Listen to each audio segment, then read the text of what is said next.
तर मंत्रालयातील अधिकाऱ्यांकडे अधिकार देण्याचं कारण काय असा प्रश्न अंजली दमानिया यांनी ट्विटमध्ये विचारलेला आहे। अंजली दमानिया यांनी ट्विट करत धनंजय मुंडेंना हे उत्तर दिलंय। कोणाचंही ज्ञान काढण्याआधी स्वतःला किती आहे हे तपासून पाहावं असं प्रत्युत्तर जे आहे ते अंजली दमानिया यांनी धनंजय मुंडेंना दिलं।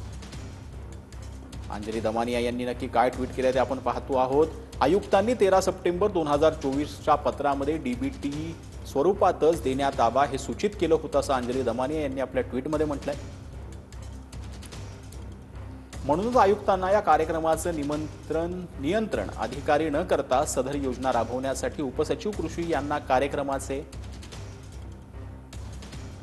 कार्यान्वयन आणि सनियंत्रण करण्यासाठी प्राधिकृत करण्यात आले आहे असं अंजली दमानिया यांनी म्हटलेलं आहे।